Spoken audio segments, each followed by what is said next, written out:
I'd like to thank all y'all for being here today so that we can have very good conversations back and forth. I'm from West Virginia. This is my third trip to Utah, and it's incredible, but we have an expression in West Virginia. Our mountains are a lot closer, they're a lot lumpier, and there are areas that the expression is this, and people will look at me and go, what does that mean? And I'll say it means the sun only shines between 10 and 2 p.m. because our mountains are so close. It's just so different. But you know, because I represent rural West Virginia, where the access to care and innovation can really be a challenge for all of our patients. And an issue that I am particularly passionate about, of course, is care for patients with end-stage renal disease. Kidney care doesn't often see innovation, which I think you're a living example of, which is an extremely pressing issue for us. But we've also got to consider that the very basic challenges rural patients face when they're trying to access life-saving dialysis services, which again, we've already mentioned. Many ESRD patients in my district have to travel for hours to a dialysis center to receive the care they need, dialyze for 2 or 3 hours, then drive back home those hours. And they must do this 3 times a week just to survive. This burden on some of our most vulnerable patients really is unbearable, and thankfully, the new technology exists for patients to receive home dialysis. Home dialysis can be a godsend for rural patients, people who have jobs or families or are without access to transportation.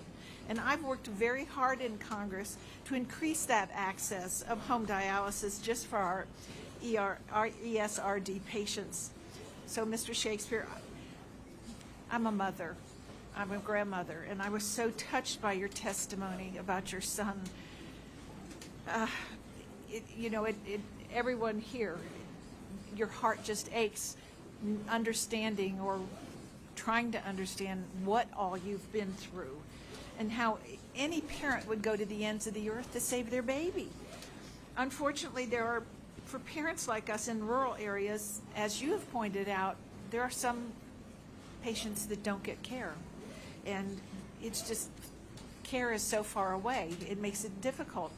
Can you sort of walk us through, I know you talked about it, but what was it like finding the care for Isaac? And, can you explain, was it a pediatric nephrologist or a dialysis clinic, or was it a social worker? How did you work all that to navigate for health care?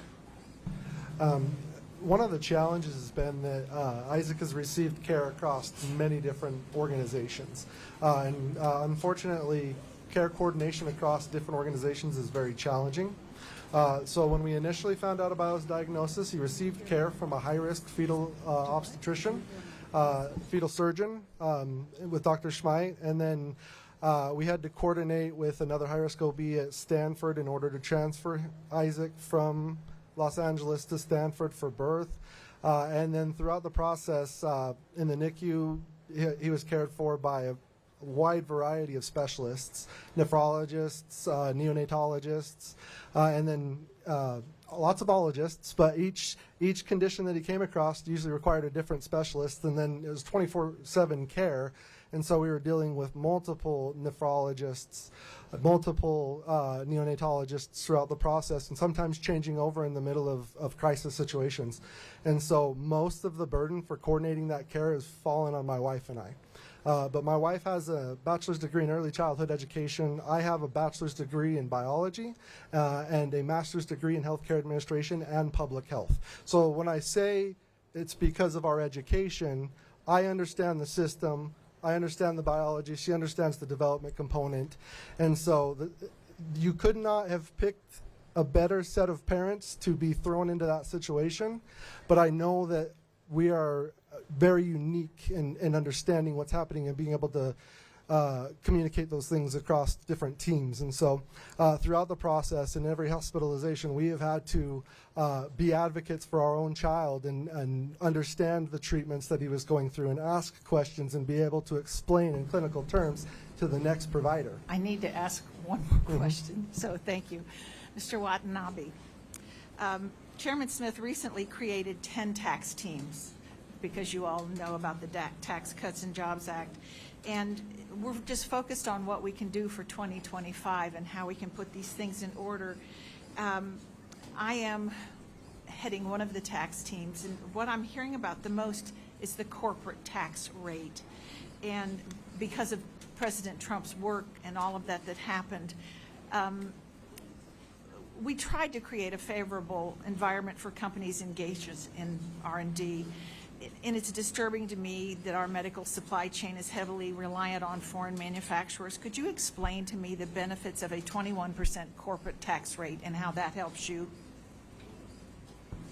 Well, as I mentioned earlier, the smaller companies, most of us are not actually profitable, so we don't pay taxes, at least at the moment, although we all hope to, sometime in the very near future. But I think, it's also important to understand that small biotechs exist inside of a much larger ecosystem. And I mentioned earlier, for example, the importance of M&A to finish development and to bring patients the therapies to patients. So I think that any change that fosters the overall the health of the overall biotechnology sector in America, like the corporate tax code, will have a very positive effect on R&D. And I certainly don't want to suggest that large pharmaceutical companies, I was an employee at Eli Lilly and at Amgen in the past, they invest immense amounts of money in research and development, and to the extent that they have to pay higher tax bills, all of those dollars are dollars that they will not then spend on R&D and develop additional therapies. Thank you so much. I apologize. I yield back my time.